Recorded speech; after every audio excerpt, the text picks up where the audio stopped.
প্রথমেই থাকছে সরকার পরাজিত হবেই, বিজয় অনিবার্য, বললেন জামায়াত। তারপর থাকছে 15 বছরের মধ্যে সর্বোচ্চ ব্যবসায়ী এবারের নির্বাচনে, মন্ত্রীর বিদেশে হাজার কোটি টাকার সম্পদ। বিবিসি নিউজের প্রতিবেদনে থাকছে বিস্তারিত। এবার থাকছে নৌকায় ভোট না দিলে সোজা করে দিব। তারপর থাকছে নৌকায় ভোট চাইলেন বিএনপির নেতা। সর্বশেষ থাকছে হামাসের সাথে যুদ্ধে হার মানলেন ইসরায়েল। শুনলেন শিরোনাম, এবার বিস্তারিত। পুরো খবরটি দেখতে সাথেই থাকুন। হামাসের সাথে যুদ্ধে হার মানল ইসরায়েল। গাজা যুদ্ধের হামাসের বিরুদ্ধে ইসরায়েল হেরে গেছে বলে স্বীকার করেছেন সাবেক Israel chief of staff Dan Halutz. Qatar ভিত্তিক গণমাধ্যম আল জাজিরা এক প্রতিবেদনে এ তথ্য জানানো হয়েছে। প্রতিবেদনে বলা হয়েছে, ডান হেলটুজ বলেছেন, ইসরায়েল হামাসের বিরুদ্ধে যুদ্ধে হেরে গেছে। নেতানিয়াহু সরকারের পদত্যাগেই এখন একমাত্র ঘুরে দাঁড়ানোর পথ। প্রতিবেদনে আরও বলা হয়, ইসরায়েলের হাইফা নগরীতে সরকারের বিরোধী বিক্ষোভ বিরোধীদের সাথে কথোপকথনকালে তার এ মন্তব্য রেকর্ড করা হয়। এরপর ইসরায়েল গণমাধ্যম চ্যানেলে 14টা প্রচার করে। তার এই ভিডিও দেখে দর্শকদের অনেকেই ভূয়সী প্রশংসা করে।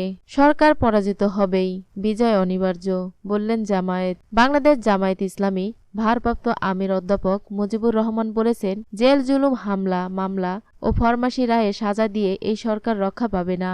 ইনশাল্লাহ এই সরকার অবশ্যই পরাজিত হবে এবং জনগণের বিজয় অনিবার্য। বাংলাদেশ জামায়াতে ইসলামী লালমনিরহাট জেলার উদ্যোগে এক সহযোগী সদস্য সম্মেলনে এসব কথা বলেন তিনি। মুজিবুর রহমান বলেন, কর্তৃত্ববাদী সরকার কর্তৃক সারা দেশে জুলুমতন্ত্র চলছে। মানুষের ভোট ও ভাতের কোনো অধিকার নেই, মানুষের জীবনের নিরাপত্তা নেই। স্বাধীন দেশের নাগরিক হয়েও দেশবাসী নিজ বাসা বাড়িতে থাকতে পারছে না। তাদের এই জুলুম অবসানে আমাদের রাজপথে নেমে আসতে হবে।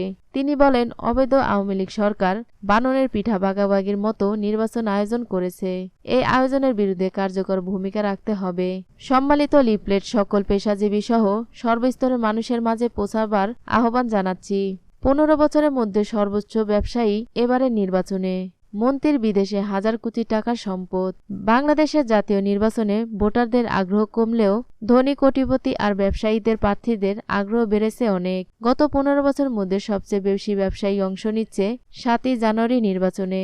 দ্বাদশ নির্বাচনে অংশ নেওয়া প্রার্থীর দেওয়া হলফনামা বিশ্লেষণ করে আন্তর্জাতিক দুর্নীতি বিরোধী সংস্থা টিআইবি এক প্রতিবেদনে বলছে, নির্বাচনে অংশ নেওয়া প্রার্থীদের 27 ভাগই কোটিপতি। মন্ত্রীদের মধ্যে গত 5 বছরের মধ্যে সবচেয়ে বেশি আয় বেড়েছে বাণিজ্যমন্ত্রী টিপু মুন্সি, আর 15 বছরের মধ্যে সম্পদ বেড়েছে খাদ্যমন্ত্রীর।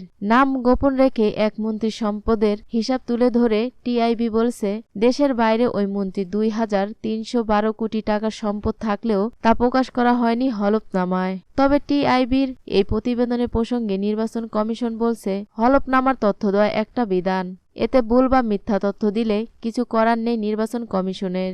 বেশিরভাগই ব্যবসায়ী। আগামী দ্বাদশ জাতীয় নির্বাচনে যারা অংশগ্রহণ করেছে তাদের বেশিরভাগেরই প্রার্থী মূল পেশা ব্যবসা। হলফনামা বিশ্লেষণ করে টিআইবি দেখতে পেয়েছে, সেখানে সর্বোচ্চ 57% ব্যবসায়ী রয়েছে। অন্য পেশাজীবীদের মধ্যে যারা এই নির্বাচনে অংশগ্রহণ করেছে তাদের মধ্যে 9.17 ভাগ আইনজীবী, 7.81 ভাগ কৃষিজীবী, 5.16 ভাগ চাকরিজীবী। আরও রয়েছে অবসরপ্রাপ্ত কর্মকর্তা, চিকিৎসক, সাংবাদিক ও গেজতলির কাজের সাথে যুক্ত ব্যক্তিরা। কিন্তু পেশাদার রাজনীতিদের হার মাত্র 2.86 ভাগ। টিআইবি নির্বাহী পরিচালক ডক্টর ইফতেখারুজ্জামান বিবিসি বাংলাকে বলেন, দেশে অস্বাভাবিক রাজনৈতিক প্রক্রিয়া এখন দেখা যাচ্ছে না।